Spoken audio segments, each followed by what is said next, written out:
I remember the first time I arrived on campus, like moving into a dorm where everyone knew the things that you were supposed to bring, knew all the gadgets to make life convenient, and I didn't have any of those things.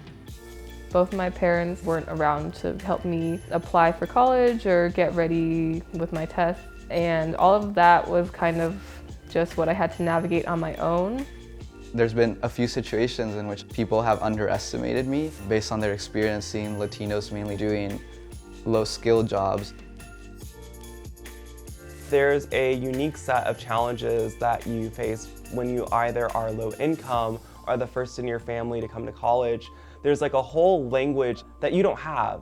It's kind of like that moment where you arrive and everyone knows what office hours is and you have no idea.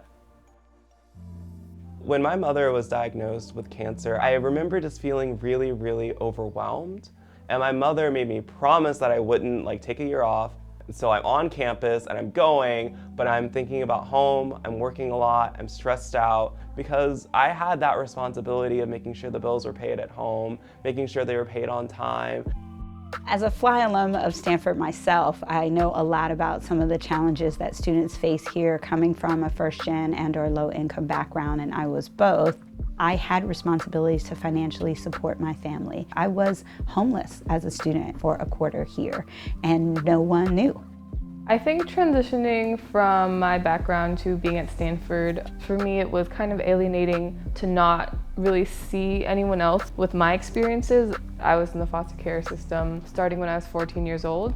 So coming here and meeting a lot of kids who have grown up in traditional family homes their whole lives, and what they were struggling with was adjusting to learning how to do their laundry or managing their own study schedule. Our students persist and graduate at very similar rates to the rest of the population of Stanford, and they do just about as well academically, but what the research shows is that what they have to endure to make those achievements is additional stress. Whenever I went in to take a test, it felt as if I kind of had my whole family behind me because I needed to get a good grade so that then I could get a good job so that I could support my family. And so many people have their hopes put on you because not a lot of people from my community come to Stanford, so everyone's looking at me like, oh, he's the one that's gonna make it out. He's the one that's going to represent us.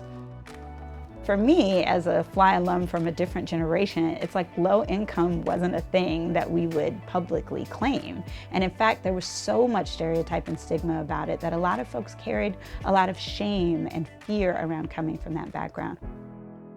Being a poor kid in America is really, really hard. But at Stanford, I recognize the power of claiming that identity and creating a community around it, because there were so many things that I had learned from my experiences growing up that weren't things that I should be ashamed of, or I could be my best self while also talking about that identity. I'm first gen and came from a low income background, so one of the things I'm most proud of in life is the work that I do. I'm so privileged to be able to work with the community that I came from. It's a cool thing to be FLI, right? It feels good. You've got support, you've got resources, and it's hard, but it's also empowering because you're doing it with all of these other wonderful people. What the office did is that it made me feel like, yes, I belong here. The administration acknowledges my identity as being the first in my family to go to college, my identity as someone who comes from poverty and is now being thrust into this world that is primarily dominated by people from wealthier backgrounds. And it was really validating and also gave me more confidence. We are working on this new group called Fostering Connections, which is open to all students, and the general theme is the lack of a sense of home. I hope that Fostering Connections will grow to be a big community of students and allies so that students who have been in foster care and who have been homeless and who have been in non-traditional family backgrounds can see that this program is there for them, because that was the hope that I had when I came here. But I'm hoping for us to all create a home for each other.